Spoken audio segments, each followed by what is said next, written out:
20명의 낯선 사람들, 차 한 대, 그리고 그 아래에 깔린 한 사람의 목숨. 자, 이 한 장의 사진 같은 장면에서 오늘 우리가 들여다볼 한국 사회의 아주 놀라운 이야기가 시작됩니다. 네, 20명이에요. 이 숫자를 한번 보세요. 이 사람들은 뭐 전문가나 구조대원 이런 사람들이 아니었어요. 그냥 길 가던 평범한 시민들이었죠. 그런데 이분들이 정말 망설임 없이 한마음으로 딱 모이니까 불가능해 보였던 일이 현실이 된 겁니다. 여러분, 매일같이 정말 수많은 뉴스 헤드라인이 쏟아지잖아요. 언뜻 보면 다 제각각 아무 상관없어 보이죠? 하지만 이 조각들을 잘 맞춰보면요. 한 나라의 아주 복잡한 현재 모습, 그 큰 그림이 보이기 시작합니다. 오늘 저희가 바로 그 숨겨진 그림을 한번 찾아보려고 합니다. 네, 그래서 오늘 저희가 살펴볼 순서인데요. 이 헤드라인들을 사회, 경제, 그리고 권력 이렇게 세 가지 큰 주제로 묶어서 그 안에 숨은 의미를 한번 파헤쳐보겠습니다.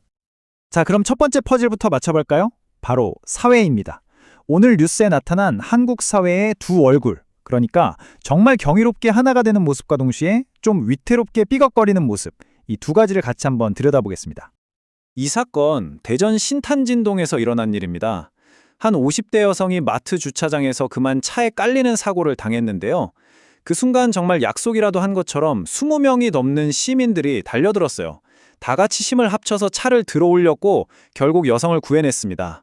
이게 바로 공동체의 힘이 만들어낸 정말 기적 같은 순간이죠. 하지만요, 바로 같은 날 우리 사회의 다른 곳에서는 정말 정반대의 일이 벌어지고 있었습니다. 이렇게 시민들이 나서서 기적을 만드는 동안 우리 시스템은 무너지고 있었다는 그런 씁쓸한 이야기입니다. 이게 바로 오늘날 한국 사회가 보여주는 아주 극명한 대비점입니다. 한쪽에선 시민들이 기적을 만들었죠. 그런데 다른 한쪽, 부상에서는 끔찍한 비극이 있었습니다. 10살짜리 아이가 위급한 상황이었는데 무려 12개의 병원에서 받아주질 않아서 결국 길 위에서 골든타임을 놓치고 말았어요. 소위 말하는 응급시의 땡땡이 문제, 바로 그겁니다. 시민들의 따뜻한 마음과 너무나도 차갑게 고장나버린 시스템, 이 둘 사이의 엄청난 격차, 이게 바로 우리가 주목해야 할 첫 번째 지점입니다. 자, 이번에는 경제 쪽으로 한번 넘어가 볼까요? 여기서도 비슷해요. 아주 상반된 신호들이 동시에 나타나고 있습니다. 한쪽에서는 눈부신 혁신으로 희망을 얘기하는데 다른 한쪽에서는 그 그림자에 가려진 불안감이 커지고 있다는 거죠. 일단 좋은 소식부터 볼게요. 세계적인 항공우주기업이죠. 에어버스가 대전에 자리를 잡기로 했고요. 또 한미약품은 정말 세계를 놀라게 할 만한 신약을 개발해냈습니다. 그리고 또 대전 얘기인데 KB국민카드 콜센터에서는 대규모 해고가 예정됐었는데 이걸 막아냈다는 반가운 소식도 있었어요. 그러니까 첨단 기술, 바이오, 그리고 노동자의 일자리까지 한국 경제의 밝은 면을 보여주는 소식들이죠. 특히 이 한미약품 신약, 정말 대단한 게 이 과정 좀 보세요. 정부가 글로벌 혁신 제품 신속 심사, 즉 GIFT 대상으로 지정을 해줬는데 그 덕분에 품목 허가 신청까지 딱 20일밖에 안 걸렸다고 합니다.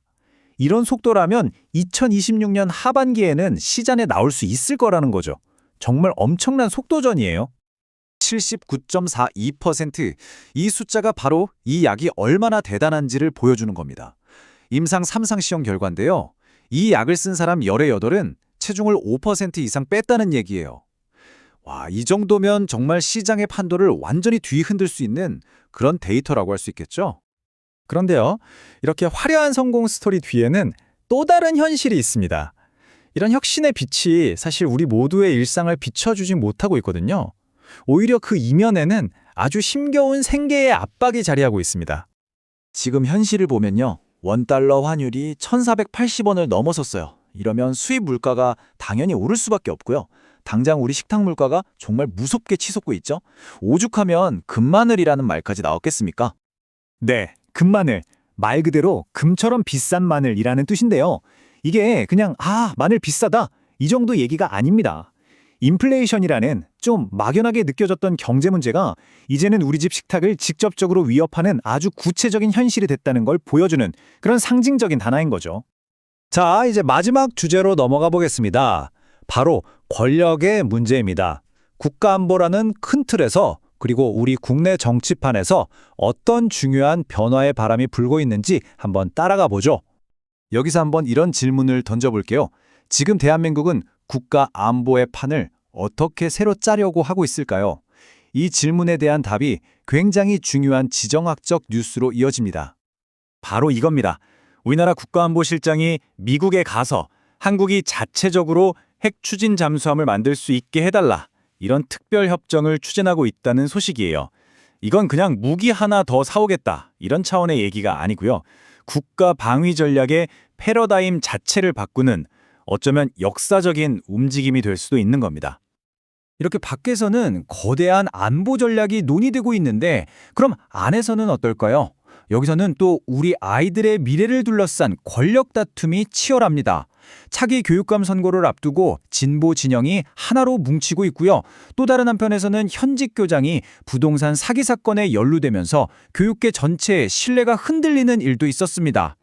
자, 지금까지 사회, 경제, 권력, 흩어져 있던 조각들을 살펴봤는데요. 이제 이 조각들을 다 맞춰볼 시간입니다. 과연 이 헤드라인들이 모여서 어떤 큰 그림을 만들어내는지 같이 한번 정리해 보겠습니다. 오늘 우리가 본 헤드라인들을 한마디로 요약하면 바로 극과 극의 나라, 대한민국입니다. 사회적으로는 시민들의 감동적인 연대와 동시에 시스템의 붕괴가 나타나고요. 경제적으로는 세계적인 혁신이 이루어지는 바로 그 순간에도 서민들의 지갑은 얇아지고 있죠. 그리고 국가적으로는 세계를 향한 담대한 구상을 펼치면서도 안으로는 풀어야 할 과제들이 산적해 있는 바로 그런 모습입니다. 그래서 마지막으로 여러분께 이 질문을 던지고 싶습니다. 우리가 매일매일 보는 이 뉴스들, 그냥 스쳐 지나가는 시끄러운 소리일까요? 아니면 이 극과 극의 모습들 속에 대한민국의 미래를 보여주는 어떤 청사진이 숨어 있는 걸까요? 한번 생각해 보시면 좋겠습니다.